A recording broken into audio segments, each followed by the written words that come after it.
예, 안녕하세요. 저는 연세대학교에서 건축 설계를 가르치고 있는 이대송 교수입니다. 저는 영국 왕립 건축사이고요. 설치 작가이기도 하고, 그다음에 매테리얼리스트입니다.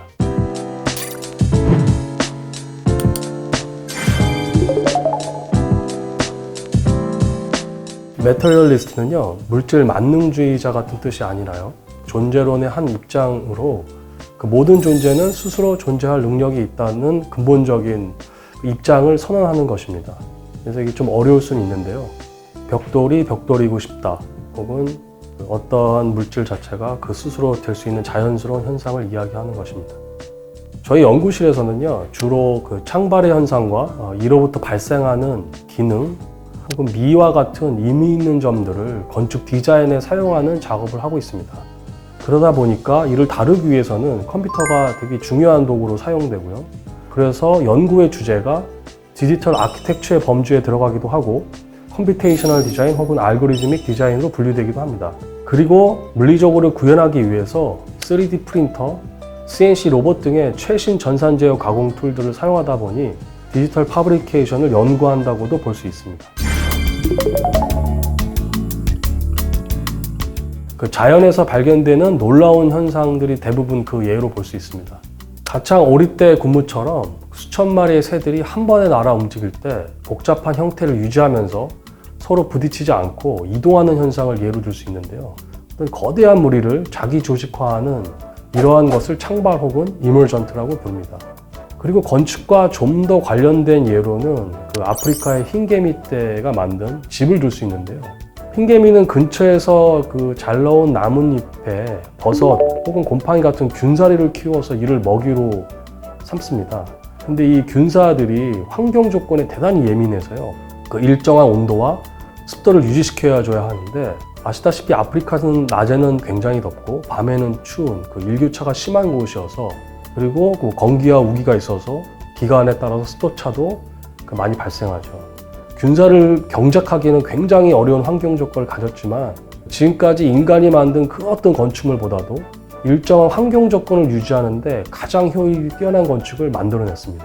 단지 그 단순한 일개미들이 자신이 움직일 수 있는 거리에 존재하는 되게 흔한 모래라는 단일한 재료만을 순수하게 배열해서 구멍이 뻥뻥 뚫린 그 공급 체계를 만들어내는데, 이러한 그 공급 체계를 가지고 외부에서 부는 바람을 수집하여서 내부의 압력차를 만들어내게 됩니다. 이런 압력차가 자연 환기를 이루어지게 만드는데, 이런 모래를 단순히 배열해서 만드는 그런 공급 채널이 그 압력차에 의해서 외부에 되게 뜨거운 공기가 안으로 들어올 때 그 안의 온도와 일정하게 같게 되는 현상을 만들어내게 되는 것입니다.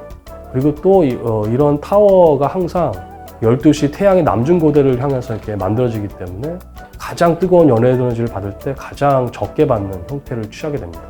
그래서 그 미물인 어떤 개미가 대단히 복잡한 친환경 체계를 만들어내는 것이 창발의 현상으로 또 볼 수 있습니다. 그래서 이러한 단순한 미물이 성취하는 그 놀라운 현상을 건축의 단일한 부재든 혹은 건물 그 자체든, 그리고 건물이 모여있는 도시까지 단순한 룰셋이라든지 알고리즘으로부터 자기 조직화하여 어떤 그 창발의 현상을 일으킬 수 있는, 그곳에 도달할 수 있는 것을 가설로 해서 건축이 다루는 여러 주제, 구조라든지 공간이라든지 기능이라든지 미, 이런 것들을 디자인하는 것에 목적이 있습니다. 엄밀히 이야기하면 창발 혹은 이머전트를 직접적으로 선언하고 이렇게 디자인하는 경우는 사실 없었습니다. 왜냐하면 이러한 개념은 2000년대에 들어와서 일반인들한테 알려졌고, 그렇기 때문에 어떤 디자이너나 건축가들이 이런 거를 선언하고 디자인하는 경우는 없었습니다. 다만 그 모든 존재나 형태는 스스로 되려는 능력이 있다고 말씀드렸는데요. 이를 선고한 작업을 그 시원으로 삼고 있습니다. 예를 들어 가우디와 프라이오토를 들 수 있습니다. 가우디 시대에는 지금과 같은 구조 계산이라는 것이 존재하지 않았는데요. 높은 건물을 지을 때 지금과 같은 수학적 계산을 통해서 한 것이 아니라요, 선 양쪽 끝을 잡고 늘어뜨리게 되죠. 그렇죠? 그럼 이게 중력에 의해서 가장 옵티멀한 라인이 되거든요. 근데 이걸 붙인 다음에 뒤집게 되면 이 아크 형태로 형성이 됩니다. 이렇게 되면 거꾸로 이 자체 무게에서 떨어지는 힘이 가장 완벽한 형태가 되거든요. 그래서 가우디는 이걸 가지고 그 성가족 성당을 디자인하게 되고요. 그 다음에 또 유명하신 분이 그 프라이 오토라고 그 막 구조를 처음으로 디자인으로 사용하신 분인데요. 이분이 뭐 60년대, 70년대만 해도 컴퓨터로 그런 막 구조를 계산할 수가 없었습니다. 이분이 이거를 모델 실험을 통해서 다 증명하게 되고 이 모델 실험을 통해서 건축을 만들어내는데요. 아까 가우디가 얘기한 현수선과 그다음에 이 프라이 오토가 사용한 그 모델 실험을 저희는 애널로그 컴퓨터라고 부르고요. 이 애널로그 컴퓨터를 통해서 얻어진 결론을 건축적 형태로 사용하게 됩니다. 그러니까 미래의 건축은 제가 생각하기에는 점점 그 공공의 이익과 인간이 모여 사는 어느 헤비테이션 혹은 식생 전체를 구성하는 합리적인 것과 효율 등의 어떤 플랫폼 위에 작동할 것입니다. 근데 이러한 그 수치적인 값으로 평가되는 어떤 기본적인 조건, 예를 들면 친환경적인 어떤 레벨이라든지 에너지 효율이 어느 정도 돼야 된다든지 사용자가 누려야 될 뭐 생활권, 예를 들면 하루에 태양빛이 집 안으로 얼마 들어와야 된다든지 공기가 얼마만큼 깨끗한 공기로 치환될 수 있어야 되는지, 환기 같은 거죠. 이런 것들은 사실은 우리가 보통 타당성 설계라는 이름으로 하게 되는데요. 이러한 작업들은 이제 더 이상 사람이 하지 않고 AI나 그 최적화 프로그램에 의해서 자동적으로 제한될 것이고요. 그래서 아마도 그 새로운 타입의 건축가들은 그러한 데이터를 다루는 사람이 될 가능성이 대단히 높습니다.